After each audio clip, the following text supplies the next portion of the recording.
sad go-to. It is. The fact that their go-to is that they hurt one of our players one time is such a sad way to go. God. Alan Lazard. You try to put him down low because maybe you won't see him. John, any last words before we hop off here? Go Pack, go, baby. Go Pack, go. The one thing that's keeping me from taking the Packers to win by 30. I don't care if you go to every game, what game. Not only that, but you are in the second row. Yeah. The second row, and you're going to try to tell me to sit down? Get lost. Get freaking lost. Thank you all for tuning in, commenting. We love chatting with you guys. Enjoy the game. Check us out on Twitter at Rob Westerman3 for me, at JBeckman30 for John. Have a great rest of your day. Let's get a win and let's go freaking bear hunting. All right, we'll catch you guys later. Thank you. What is going on, everybody? I am Rob Westerman of GBP Daily. Joining me, as he always does, the 18th edition of Pack Casual is the legendary record holder for many weight lifts at Cedar Falls High School, Johnathan Beckman. Big John, how we doing?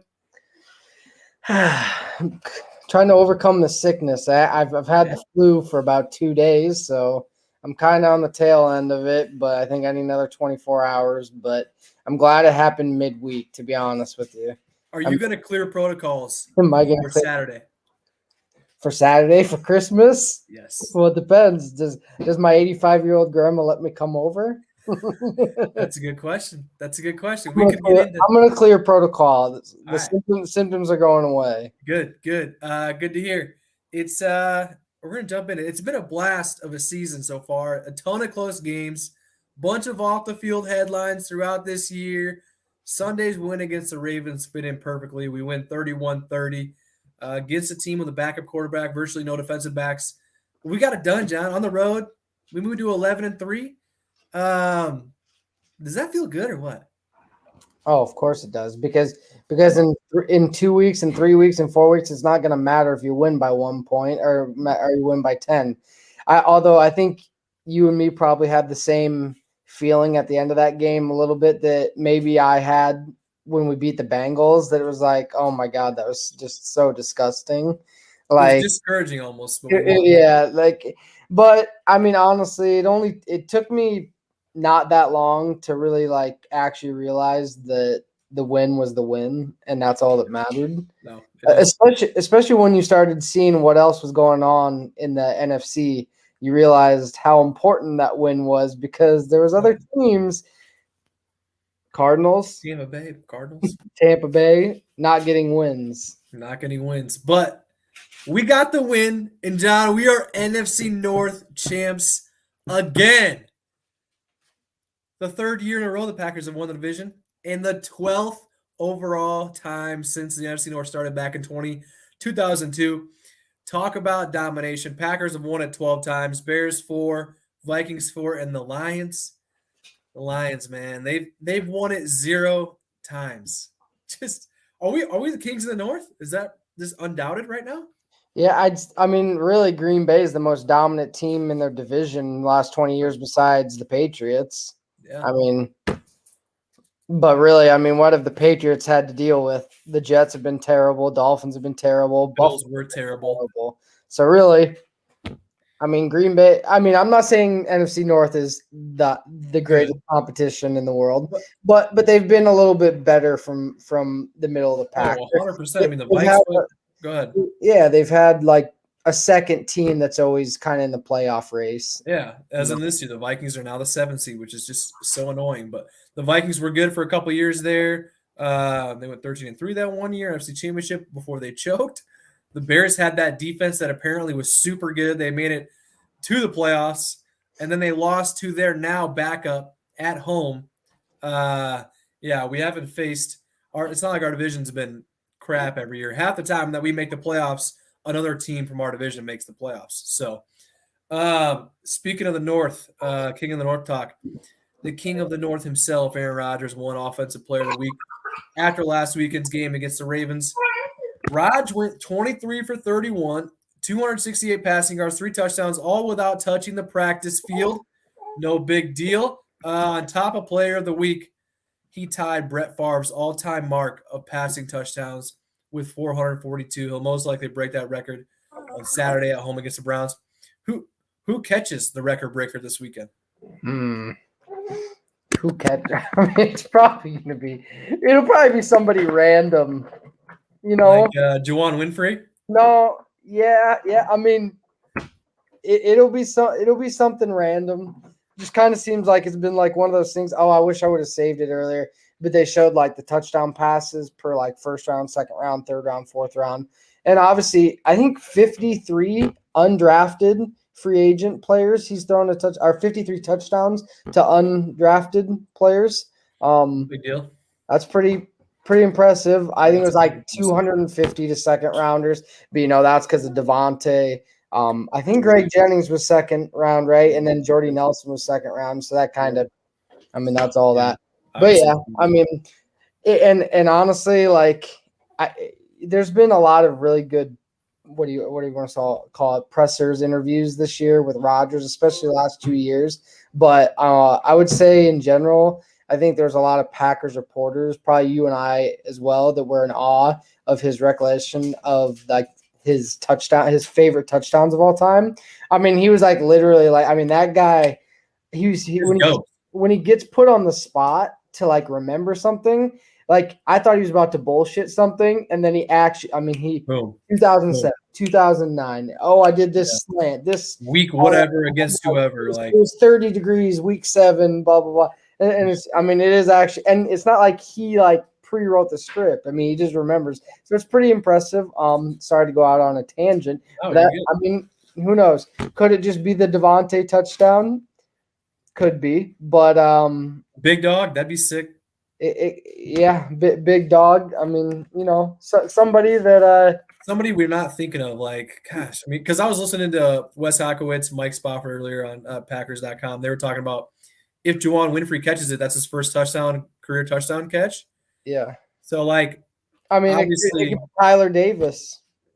That would be amazing. That'd be his first touchdown catch too. But they were talking about who keeps the ball, and then obviously Rodgers keeps the ball. Yeah. But if that's your first touchdown catch, I would be okay with Rodgers always keeping that ball, and then whoever sees it or whatever. I'd say I was going to ask you this question, but I feel like your number one answer of who do you want it to be? I feel like you would say Mercedes Lewis. I could be wrong. Yeah, him or Devontae. I wish it was Randall Cobb. That's if he was playing. Yeah, a good one. But honestly, anybody, really? Aaron Jones catches one. Yeah, really, Devontae caught number 400, I think, right? Last year.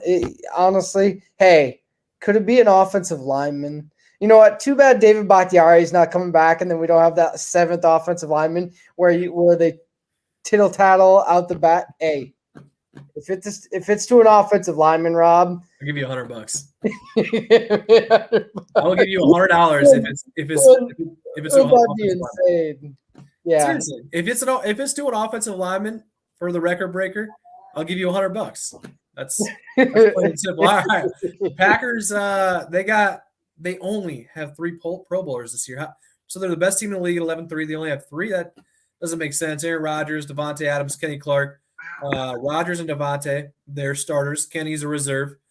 Aaron Jones, Corey Bojorquez, Rasul Douglas, and Rashawn Gary are alternates.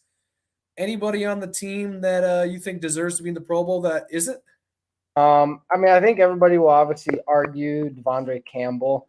But one thing that, as I used to think that the Pro Bowl was the all in be all when I was younger, but then I kind of realized as you've grown up, I don't know. I think they've changed kind of the voting process.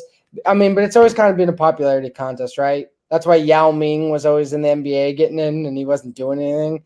So that's why Devondre Campbell's not going to get in, right? If he plays like this next year, he will get in. Yeah. He'll probably get in. It's like a kind of, you have to do it for 2 years. That's why Kenny Clark didn't get in till last year. Yep. Sometimes it just takes a couple of years. The obvious Devontae Campbell. Rashawn Gary's kind of there. I'm not like, oh, he had to have been in, but Yeah. but An he's alternate. So Here's the thing: is like when I first saw 3 Packers made the Pro Bowl like an hour ago, I was like, the fuck, and then I thought, wait a minute, Jair's out, Bakhtiari's out, Zadarius is out, Elton Jenkins is out. So you're talking about 4 guys that would have probably made the Pro Bowl. And then you got 7, which is in a healthy year, and then now you're talking different things. So at the end of the day, it shows how good Green Bay is, that they're still the best team record-wise in the league, and they have 3 Pro Bowlers. No, I get it. Like you said, obvious. My obvious pick, Devontae Campbell. 125 tackles, 2 sacks, 5 tackles for loss. My thing is, how is he not even an alternate? Like, come on. But hey, it's it really is not going to matter because we're going to be playing the Super Bowl. So it doesn't matter. And me and you're going to be there to watch them win. So it doesn't matter. Some notes here before we get rolling here. MVS was put on the reserve COVID-19 list. So if he can't clear protocols by Saturday, he won't play. So good news on the COVID front. Coach said today that they expect Kenny Clark to return off the COVID list this week. So hopefully, I know he's got a few hurdles to pass on game day or something, right? Need him though against a heavy run team. Can you? Oh yeah, Nick Chubb. We'll get to that a little bit later, but yeah, we absolutely need him. Next up, something a little odd. David Bakhtiari did not practice today after he practiced all last week. Coach said they're giving him the week off. Take a breather. To those worried, concerned, the dude tore his ACL less than 12 months ago. He's a big dude. He had cleanup surgery. And our staff is always super cautious when it comes to bringing these guys back. So he'll play when he's ready. And that's that. So I don't know. Not much there. On. Kind of is what it is. Right. It is what it is. And that's just that. So let's chat some Packers Ravens. Tough game, John, from special teams again. Defense struggled to get off the field, especially in the fourth quarter. But ultimately, we won 31-30. We stop them on a potential game-winning 2-point conversion. And then on the ensuing onside kick, A.J. Dillon, the mayor of Door County, recovers the onside kick. And we move to 11-3. We're the only 11-3 team in the NFL, despite the injuries, despite the worst special teams in the league, despite all the off the field stuff. We're 11-3. Pretty remarkable. Obviously, with everything, that's going on, wouldn't you say, John? Yeah, I mean, here's the thing is, I texted you. I don't know if you were thinking at the same time, but I was like, dude, these mother effers are going to go for 2. Yeah. When you knew they were going to score, because that's kind of the Ravens' way of doing things anyway. They're always aggressive. They did the week before. We don't ever stop 2-point conversions. And here's the thing is, like, we don't ever stop 2-point conversions, ever. Would you ever stop them? And for the people that want to argue there was a bad decision, I'll ask you this first. Do you think it's a good or a bad decision? To go for it? Go for 2. Well, you got to think about it like this. I think it's a great decision because, one, you're automatically leaving Rodgers with time on the clock anyway. So if it's a tie game, you still got time. If you go to overtime, you better hope that you get the coin flip. And at that point, it's 50-50. If you get the ball, you're probably gonna score on our defense. But if you go on defense, we're gonna score. So I think most people that, and I'm not a huge analytics type person either, but I was 100% saying go for 2 if I'm them, because it's the same thing that I look back at when Green Bay lost to Arizona. When they lost to Arizona, we were the underdogs. We had no business being in that game. No business being in the game. Jeff Janis, James Jones, Jared Abbrederis. Honestly, I would have trusted Aaron Rodgers with my life to try to make a 2-point conversion, even if he failed. I would have lived on that, okay? But nowadays, I've seen so many bad things happen in overtime that I would say like 8 times out of 10, I'm probably going to say go for 2 now. Now, here where it could be a little bit, there might be different circumstances. How much time there might change game it's been. But in general, I just thought going for 2 was just such a good play by them. Oh, yeah. And I didn't even hate the play call that much, because the reason why I didn't hate the play call is because they went to their best player, who was killing us all night. Now, maybe the concept of it seemed like it wasn't the greatest, but at the same time, hey, they went for the. Sometimes in the biggest moments, you go towards your best players. I hope in our biggest moment, we go towards Tay if he's not triple covered like he was last week. Even when he was double covered in the end zone, it didn't matter. So I'm always going off on tangents, but that's I get that. That's what I think. People were talking about the play call, after going for 2, and then what's the play? Well, then I understand the whole rollout. It takes away half the field, which it does, but have that guy leak it out like we did to Richard Rodgers that one year against the Vikings, and it was wide open. But either way, give him, have him sit in the pocket, give him the whole field and the option to scramble, because that's what he scored on the play before, was the scramble after having the whole field. So questionable play call itself, but going for 2, I agree with it. So did Tyler Huntley? What is his contract? Did he get drafted? No, he signed 1 year. I was gonna say he was undrafted from like Utah or something like that, right? He was undrafted. So I mean, seems like he probably made himself some money though last week. At least for a backup spot. For next year, he probably made himself. I mean, he played really well. 28 of 40, 2 touchdowns, 13 carries for 73 yards. I mean, then there was the question of, okay, does this take away Lamar Jackson's ability and talent? Like, what do you want to say? Like his pull towards like what he gets in his contract? It could. But look at it this way. Do you think when Matt Flynn threw for 6 touchdowns, that affected Aaron Rodgers' stock? Just because it was the system? Flynn did get the job out in Seattle until they drafted Russell Wilson. But he got his own job. Yeah. So yeah. No, I'm with you, Aaron. I think it's the same deal. Yeah, he's going to get his own job. It's not going to affect Lamar because, one, it's against our defense, and that always seems to happen against us. Like these no-names make a name for themselves against us. Not necessarily this year because our defense has been good. Maybe Pittsburgh goes for him or something. That might be a good fit. Pittsburgh quarterback. Shut the fuck up. All right. Let's move on. I think to touch on this team a little bit, and obviously being 11-3, I think the team is special. I say that every year because I always am so ingrained in like the vibe around the team. And most years, it is a good vibe as far as like the brotherhood went on, but the locker room cohesiveness, brotherhood, it's evident whenever you hear the guys speak. LaFleur was just the absolute perfect hire a few years ago. Hindsight's 2020. You don't know at the time, but it turned out to be an awesome hire. Aaron Rodgers seems like he's kind of wanting to come back next year. Nobody knows but him. But the vibe, it just feels that way. And the comments he's making, they're definitely not the other way. Yeah. So my optimistic self is going to, lean towards that. But adding a talented defense, Rashawn, Devondre, Kenny Clark, they're playing out of their minds this year up until the last few games. It's hard not to really just be passionate about this specific squad. So it's our year, John. There's no juggernaut that's going to take us out like there have been last year with the Bucs, year before with the Niners.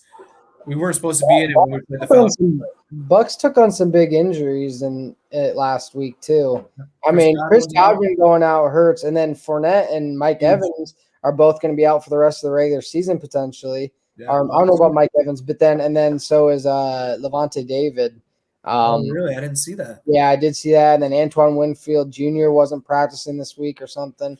I don't know. So they've got some huge hits. Those are big players to be missing. Coming down the wire. If Brady doesn't have those receivers, you gotta be thinking they might fall out of the top 2 for favorites. Oh, yeah. So yeah, no, I'm with you. I'm not sure what their schedule looks like, but the Buccaneers, it's cupcake. It's bad. Don't they play the Jets, of course? I don't remember who they play. I just remember it's bad. I know they play the Jets. So all right, let's talk some special teams here. Bunch of errors again. Like what's new? The kickoff return where it went through, I think, Chauncey Rivers' legs. And then we had to run backwards to dive on it. Like a bad punt. Isaac Yadam runs into the returner on a punt of ours. Is there even much to say at this point? I think we had like 9 catastrophic, quote unquote. I'm gonna call them catastrophic plays last week. on special teams, and I think this last week we had 5. If I were to count like really bad special teams plays, so I think that puts us at about 14 catastrophic plays. Yeah, that's pretty bad. No, I agree. Thank you for the comment. Tampa does play against the Jets in Week 17. Of course they do. Tom Brady built his career on playing trash teams like that, and then he gets, of course. Well, it was last time we played the Jets when we won in overtime, like 2-3 years ago. Like, good lord! So when that Devontae catch, when it didn't even matter, the game before the Lions, I think that one terrible 6-9 in 1 year. Like, it doesn't matter. But of course, he gets to play the Jets, and but hey, you never know. The Saints beat him, and they're not good. But anyways, if these issues don't get fixed on special teams, like sometime down the line, it's going to cost us a game, and that's just a fact. You know what I mean? Yeah, I mean, honestly, like half the questions that they keep asking LaFleur in the press conferences, I'm so tired of hearing is the same old same old. Oh, how's Aaron doing? Or how's Aaron looking? Or how's it affect? Stop asking the same damn questions in all the pressers, and ask him the real questions and actually see if we can dive in to a little bit more of his deflections of, oh, we trust the guys, Yeah. like what the That's what's going on. like. Let's get the real freaking answers. And I know what he would say, like, "Oh, we're trying to find out the answers too." Well, I mean, You got to figure it out. Like, I heard one today during coach's presser. I was watching it. I know you don't like talking about players that aren't on the squad or aren't playing, but like, what's Jair's rehab been like, and how have you guys been implementing in practice? It's like not that specific question that's too like annoying or whatever, but it's like, dude, there's a lot more to be asked. a lot of people keep asking the same questions about Aaron Rodgers' toe or this, that, this. Like, dude, stop asking about his fucking toe. Like, I'm sick of it. Problem. Like, he doesn't ever bring it up unless he's asked about it. So, like, just quit. Let's figure out what's happening. Is the special teams what is really going on What's here? going on with special teams? What's going on with our defense giving up for Speaking of, let's see. Like, we usually don't talk about the defense in like a negative light, but let's be real here. We've given up 30 points to a banged up Ravens team with nobody on that side of the ball outside of Mark Andrews to know. A week before, we gave up 30 to the Bears. Last week, or that week before, sorry, 28 points to the Rams the week before, and then 34 in the loss to the Vikings the week before that. Anything come to mind to you that is sort of like a direct result to our defensive struggles as of late? Well, I mean, it definitely did hurt not having Kenny because they're a running team last week. I agree. They did run for 143. I think they were 9 of 13. Well, they were 7 of 13 on third downs, but then they made 2 of 4 fourth downs. So they're basically 9 of 13 in critical moments trying to continue. Well, that's not good at all. That's terrible. Right. No, it is. In general, Darnell Savage had one of his worst games like we feel like we could ever see, at least from the TV film. And I understand Mark Andrews, he was the highest bidded tight end in the yeah. So he's a great player. But like, man, talk about like putting your players in a position to succeed. They didn't put him in a position. Yeah, I mean, it just seemed like missing Kenny Clark obviously hurt. And we were getting hurries and stuff like that, but it seemed like we couldn't get any actual sacks going in those negative plays, and that makes a big difference. 2nd and 14 is a big difference between 2nd and 8. Right, and then 3rd and 5 instead of 3rd and 9 or 3rd and 10. I get it. The one thing obviously that we talk about all the time is the big plays. Like, clearly we're giving up massive plays every single. The Vikings game, multiple to Justin Jefferson. Rams game, 2 long touchdowns of Van Jefferson. OBJ. The Bears game. I mean, I don't think it's time to panic for the defense. So I don't think they've been horrible, but like they've kind of they were doing really good, trending up, and then they were staying there, and then they've kind of started to go back down. So it's like you hope it kind of goes back up. Thankfully, the offense has gone boop like that. Yeah, big part because of MVS, which is going to suck if he misses this weekend. So. No, I agree. It's tough to see these teams drop 30-plus points on us. Obviously, especially the Bears and the Ravens. Bears are the Bears. In the Ravens, they had a backup quarterback, no stud names at the running back position. Obviously, Mark Andrews, he single-handedly destroyed us, led them to 30 points. Hopefully, they can get back to being that top 10 defense, the way we were before the Rams game, holding Russell Wilson, Patrick Mahomes, all these MVPs to virtually nothing. So let's look ahead, shall we? I'm good. Browns come to town Christmas Day, 3:25 kickoff, Lambeau Field. Nothing better for Christmas than a Packers win, in my humble opinion. They're dealing with some COVID stuff, the Browns are, but I assume with the new protocols, they might be getting some guys back. You're going to be able to watch the game with no issues on Christmas, nothing going on during the game, right? Yeah, that's the plan. We got one Christmas. We got our early Christmas, and then we have one around 11 Central Time, and that last few hours, and then get home, watch the game. We're supposed to have one at night too, but hey, this game's not gonna be over till 6:30. So it ain't gonna be over till like 7. And then press conferences at 7:30. Like for guys who watch and fan, like you and I, we watch the game from 3:25 to 6:45, 7. And then afterwards, we wait the 15, 20 minutes, watch the pressers. All that doesn't get over until 4 or 5 hours after kickoff. So, Joe on Twitter says expecting the Packers to pick off the Browns a couple times. We didn't get a turnover last game besides turnover on downs, but yeah. No, I'm with you. No issues over here on my front. I will be watching the game uninterrupted. No duties need to be done. I'm ready to watch them get a win on Christmas. So, John, we got some thanks to the Packers dope sheet they tweet out every single week. We got a couple notes to share for this weekend's game. Green Bay is 13-7 all time against Cleveland, including 1-0 in the postseason, which is to think about playing the Browns in the postseason is pretty funny. But 13-7, I mean, we'll take that. Too.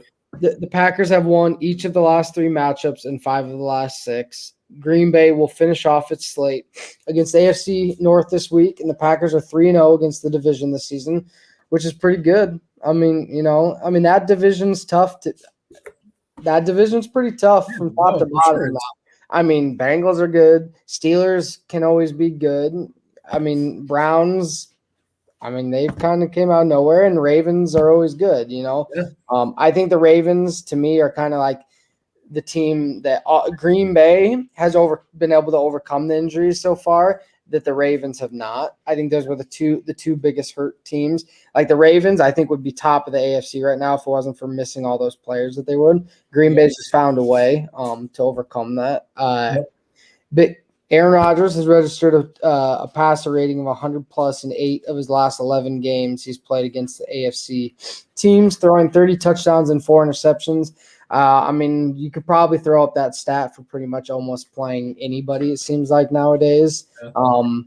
And then once again, Joe Buck, Troy Aikman, Aaron Andrews, and Tom Rinaldi. Woo! Every week we're getting the A teams every week. So hey, maybe we're just getting better.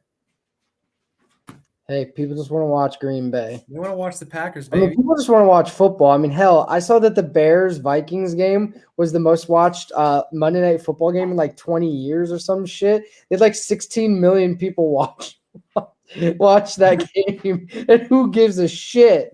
It's like the bottom feeders of the North. Hey, everybody just wants to watch football now, and everybody's into betting, into fantasy football. That's so true. Dalvin Cook and Jefferson mattered for that. I bet fantasy had so much to do with that because it's playoffs this week. Playoffs, thank you. Quick note: did you survive this last weekend? I did survive, so I'm in the Final Four. Wow! So in my league, one of my leagues, anyways. Hey, because of MVS. I had to start MVS because Tyler Lockett was out, so and it worked out good. Showed up big for me. It worked out good. Quick note here: I'm in 2 leagues. One with my high school buddies, one with my father-in-law and a bunch of other buddies, my brother-in-law. I've been in the league 2 years. There's 10 teams. Only Final Four makes the playoffs. my second consecutive year making the playoffs. So we'll see if I can make some noise this year. It's not over yet. I'm the 4 seed playing the 1 seed, but it ain't over. That's why we play it. So let's go with under the radar guy. You know, a guy that boom, Devontae, like boom, Aaron Jones, obviously Aaron Rodgers, like Kenny Clark, you know, Rashawn Gary. Who's somebody outside of those guys that's going to have a, you know, either a big game-changing play or just an overall consistent. Who was your guy last week? Last week was MVS. Balled out, had 5 catches, 98 yards, and a touchdown. Yep. You did say he was going to get 125 and 2 touchdowns, though. Or 120 and 2 touchdowns, something like that. So a little short. I had a safeguard. I went first. I said, I bet he's going to get over 100 yards and a touchdown. And then if I was right, I could have clipped that part and posted it. And then I said, actually, he's going to get over 120 yards and 2 touchdowns. So then if he would have done that, I would have just clipped that part and posted it. Hey, mine was pretty good too. I said the offensive line. Yeah, they did good. They did good. I mean, it was kind of we had 1 sack and it was a 0-yard sack. But it was fair. It was very fair to make that. Normally we look for one player, but it was very fair because these guys are pretty undermanned. This year or this week, you're reassuring yourself on that one. Yeah. This week, you got one? I got one. Yeah. Let's go with well, shit. He did. I was gonna say Tyler Davis, but Dominic Daphne's back, so I don't know how much playing time he'll get. But apparently Tyler Davis played out of his mind. He also had a good catch. He also had the good catch. So I'm not gonna go with that because I don't know how much he'll play. So you got to go with somebody that might play a little under the radar, but he's going to play a little bit more. And you can't go with Mercedes Lewis anymore. No, he's no more. He's not a secret anymore. So let's go with Amari Rodgers to have a good return day, a good kick return day. Although shit, if he doesn't even kick return, then I don't know. I'm making this up out of my ass, Rob. I can't. It seems like we don't have guys under the radar anymore because everyone gets involved in the passing game. Everyone's good. Everyone's good, Rob. Gosh. So who's your under the radar guy? I've got horrible answers for you this week. I normally have one, but okay. So if he's not the main guy, let's go with more Allen Lazard. Let's go with Allen Lazard. I feel like he could be that, for lack of better words, low key, the guy favorite to get that touchdown pass from Rodgers. Yeah, I think he could be a favorite. Mm-hmm. And I don't think Rodgers would mind one bit. Yeah, not that he cares at all, but I'm sure he would be honored to give it to Lazard because he's a grinder. Yeah. Like I said earlier, last week I picked MVS. How much money do you think that ball would go? You think how much money do you think that ball would go for? You think you think a player's gonna accidentally take it into the stands? There's no shot. There's no shot. Wasn't Unless that it's a crazy play by like somebody, and then they're just like they just chuck it right away?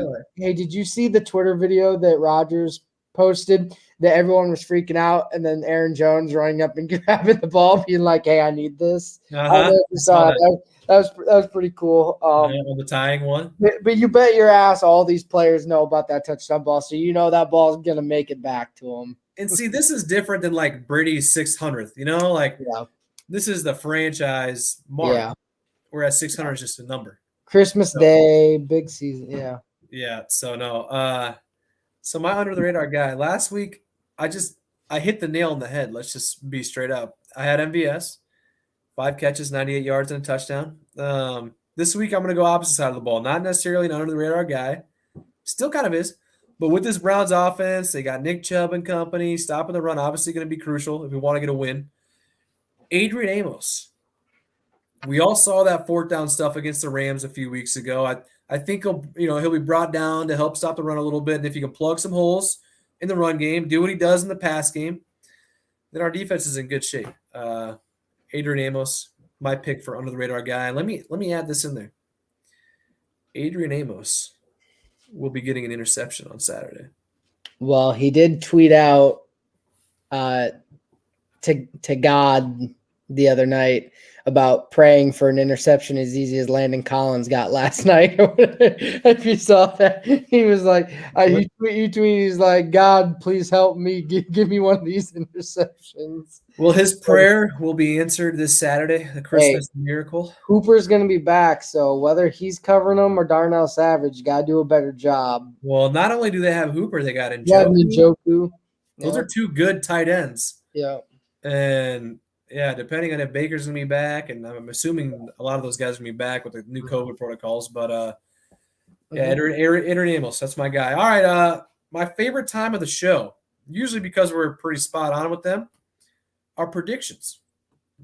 You got one lined up? What are you thinking?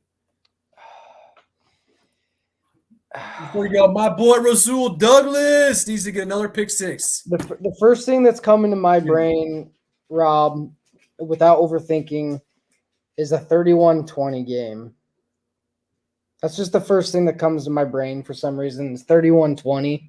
I think the offense continues to roll. Whether I think this is just like another one of those games that's just business. It's a good, really good Green Bay team coming into a home game at Lambeau Field.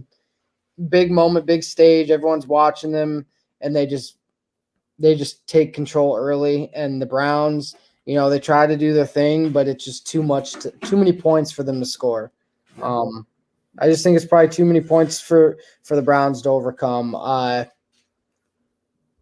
That's kind of what I'm thinking. I mean, Green Bay's favored by 8 at home, but I usually we're up 27-20. I'm usually fairly conservative in the predictions, but you picked us to lose against the Cardinals. You picked us to lose in a couple games that it was just like But I had a good feeling about our home game, our last few home games, and undefeated at home. I just don't think that that will go away.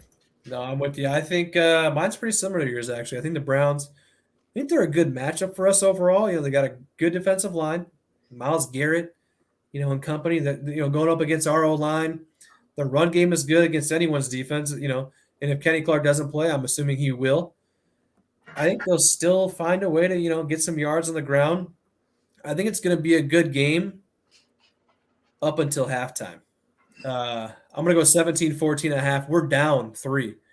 Then we come out firing, rattle off 21 points, and hold the Browns to a field goal in the second half. Okay. So here's what – I don't mean to cut you off, but – You're good. About a month ago, 6 weeks ago, we kept talking about wanting to get the ball first if we win the toss. What's your opinion right now? Has it changed? The offense has been clicking, I feel like. And this might be just my personal vibe, but I feel like every time we get the ball, whether it's usually at the 5-yard line or the 10-yard line, because our special teams unit is just incapable of doing anything right. So bad.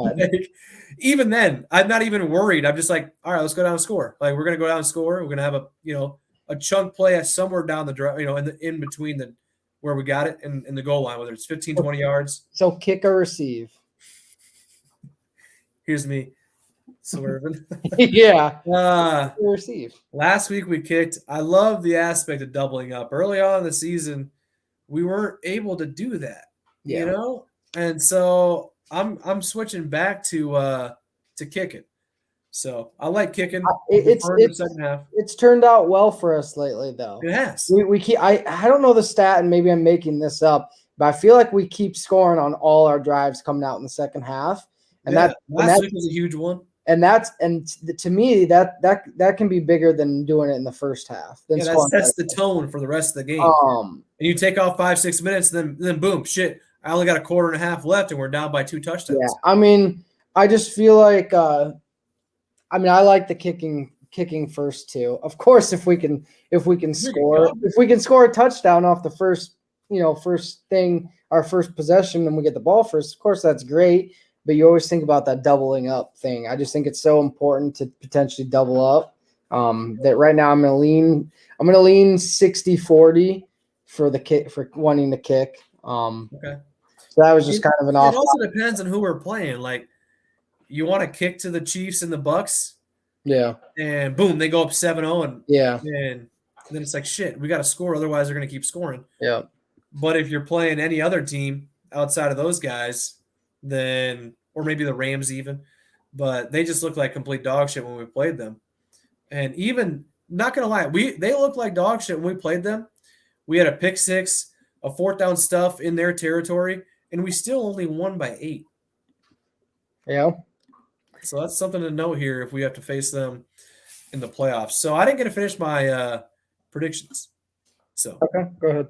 no, thanks for that. It's appreciated. Yeah. When I feel like something's more important. You just hop in. I get it. I respect it. Packers 35, Browns 20. Christmas victory would be the absolute best present. Would you not agree? That would be great. It would be. All right. Any before we close it down, any Packer Christmas gifts you're hoping to get or that you asked for? Specific. I'm wearing my Packers gift. Yes, sir. New stuff. Santa came early this year, baby. Santa came early. Hey, all I want is wins and injury-free wins. Okay. That's all I ask for when it comes to Green Bay anymore. I'm a full-grown adult, so I don't need to be gifted too many things anymore. So, It's this time of year when we're in the same boat. If we see something and we want it or need it, we just get it. So when relatives ask, "Hey, what do you want for Christmas?" I'm like, just give me something for my office. That's what I absolutely love. Yeah. So just revisiting something real quick. Yeah, go for it. That we did in the bye week. Our predictions for the playoff scenario. You got them? Let's see if is it? I don't know if it's doing it at the exact moment or if it's updating, but you're still seeing me as is, right? Yep. Okay. Unfortunately. Yeah, unfortunately. Okay. Let me know if it shows has last position. Do you see my screen? I don't think you do. Nope. Okay. I was just trying to see if I could do that real quick. Otherwise, I'll just say it out loud. But so we predicted the seedings for the playoffs, right? Yeah, the seedings and the biggest question mark. So right now, I'm just gonna read it off. What you had Cardinals. Oh, what the hell? Excuse me. You had Packers at 1, Cardinals at 2, Bucks at 3, Cowboys 4, Rams 5, 49ers 6, Vikings 7. I had Packers 1, Bucks 2, Cardinals 3, Cowboys 4, Rams 5, Vikings 6, 49ers 7. So right now we both have Packers, right? Correct. Our biggest fumble so far is the Cowboys. So if you look at this, technically, if it's not for the Cowboys, Green Bay can actually lose 2 of 3 games and still beat out the Buccaneers and Cardinals for seeding, because not only do we have a 1-game lead on them, but we have a head-to-head. So really, Green Bay, if Green Bay can still lose a game and be ahead, but would have to lose 2 games to lose the seeding to them. But if they lose a game and the Cowboys win out, the Cowboys could be the number 1 seed. Cowboys play the Rams. They play the guys. Cardinals. They play the Cardinals. They play the Cardinals. Excuse me. Yeah, they play the Rams next week, and I hope the Rams play the Cardinals and not the Redskins, the Washington football team twice. So I could definitely see them lose. 1 or 3 or 2 or 3 because they play Washington and then they play the Eagles. I'm sorry, they don't play Washington twice. They already played. So they play Washington, Arizona. 2 division games. Anything can happen. Yep. So yeah, I mean we're both there with Green Bay right now. Spot on. I think where we're going to be off is the Cowboys, but right now we seem to be okay with the Rams at 5, but who knows? The Rams could end up squeezing into 4 over the Cardinals. The Bucks keep slipping with their injuries. Yeah, right. And then I've got 49ers at 6, and you've got them at 7, and then Vikings. I've got at 7 and you got at 6, and right now they're at 7. So a lot can still change. 3 more weeks, but yeah, things are going to be Yeah. switched up like crazy. Yeah. Besides that 1 seed, that's going to stay the same because we're going to win out. Yeah. I mean, I think you'll really know in 2 weeks where it stands, because at that point, Oh yeah, the Cardinals and the Rams could flip a ton. Cowboys could be right up there with us neck and neck. 49ers and Vikings could flip.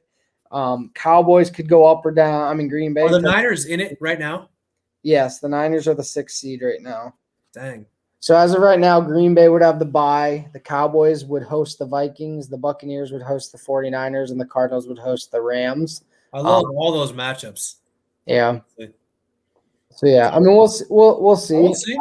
We'll keep touching on that each week. week. Hopefully the Cowboys lose another game. That way, in the event that Green Bay has a letdown game, they still get that 1 seed, get that bye week, because Green Bay could use that for just another week of speculating with David Bakhtiari. Yeah, I'm just waiting. So yeah, no, we'll keep touching on that. That was good to bring it up. You want to close it down? Any last words here? Good to go. Let's get this win, huh? Come on, Christmas Day. All right. Thank you to everybody who tuned in, commented. We love chatting Packers with you guys. One of our favorite times of the week. If you don't already, please give us a follow on Twitter at Rob Westerman3 for myself, at JBeckman30 for John. Have a great rest of your week. Have an awesome Christmas, and we will catch you guys later. Thank you.